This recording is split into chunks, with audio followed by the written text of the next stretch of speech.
Enggak. Antara Lailatul Qadar dengan i'tikaf adalah satu perbedaan kasus lah itu. I'tikaf itu memang satu yang disunahkan di 10 hari yang terakhir, sebagaimana Rasulullah Shallallahu Alaihi Wasallam melakukan i'tikaf di masjid 10 hari yang terakhir. Cuman minimal ketika kita beriktikaf kita mendapatkan pahala i'tikaf. Terus yang kedua, kita mempunyai sebuah kesempatan yang besar mendapatkan Lailatul Qadar. Karena apa? Apa yang kita lakukan di saat i'tikaf adalah nuansanya ibadah semua. Baik baca Quran, baik berzikir, baik baca buku, baca kitab yang bernuansa ibadah. Iya. Tetapi kalau di rumah itu mungkin kesempatannya tidak sebesar ketika kita berada di masjid. Ya namanya rumah, kadang suka ada aja yang ganggu. Entah dari anak misalnya, kita udah nyiapin nih, wah ini malam 23. Kita mau khusyuk ibadah, sholat tarawih, sholat tahajud, baca Quran dan lain sebagainya. Anak tiba-tiba rewel, sehingga kita nggak bisa melakukan ibadah yang kita rencanakan. Atau terkadang istri yang rewel, pah ayo dong, mumpung anak-anak tidur. Kok Levi ketawa sih, Pi? Nggak dengar ya? Hah? Oke.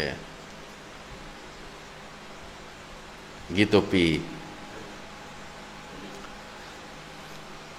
Cuman ada satu pertanyaan bagus ini, Pi, tentang ibadah di bulan suci, ibadah di malam Lailatul Qadar. Ibadah di malam Lailatul Qadar itu Allah memberikan balasan pahala sebanyak ibadah yang kita lakukan di malam Lailatul Qadar itu Allah balas dengan berapa banyak pahala, Pi? Hah? Berapa, Pi? Allah balas dengan balasan berapa banyak? Pi? 1000 bulan.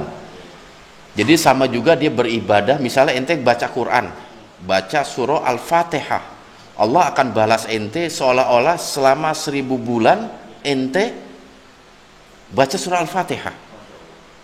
1000 bulan itu berapa tahun tuh, Pi? Hah? Masya Allah, Fi. Itulah maha murahnya Allah terhadap hambanya yang soleh. Pertanyaan selanjutnya adalah, ketika ente melakukan hubungan suami istri itu adalah dinilai ibadah, Pi. Betul nggak? Nah, kalau ente lakukan di malam Lailatul Qadar,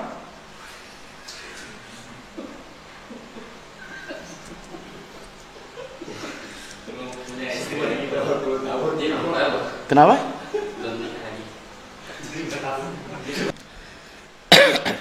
Jadi begitu, sahabat syiar, hakikatnya malam Lailatul Qadar itu bisa kita dapat bukan sekedar ibadah-ibadah yang sifatnya mahdoh, baca Quran atau kita sholat qiyamul lail, tahajud dan lain sebagainya.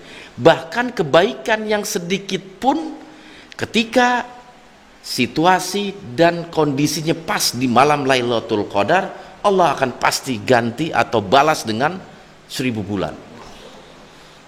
Walaupun ente nggak sengaja nih jalan di pinggir jalan, ada duri di pinggir jalan atau ada pohon yang melintang, ente geser ke pinggir agar orang tidak terluka, tidak terjatuh, agar tidak terjadi kecelakaan, itu adalah satu kebaikan. Dan ketika kita lakukan pas di malam Lailatul Qadar, Allah balas kebaikan itu seolah-olah ente beribadah 1000 tahun. Masya Allah. Gitu. Jadi hampir semua kebaikan, kullu ma'ruf apa? Semua kebaikan. Gitu. Kullu ma'rufin shadaqah. Setiap kebaikan adalah shadaqah. Makanya kita jangan berkecil hati ketika mungkin di malam-malam ganjil di 10 hari yang terakhir ada sahabat kita yang masih kerja misalnya, masih jaga toko misalnya.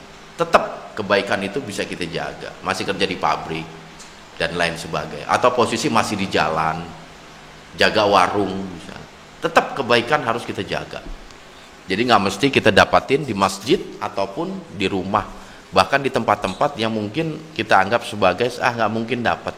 Jangan anggap sepele sebuah kebaikan, walaupun engkau menggeser atau menghilangkan duri di tengah jalan. Itulah yang diajarkan Rasulullah Shallallahu Alaihi Wasallam.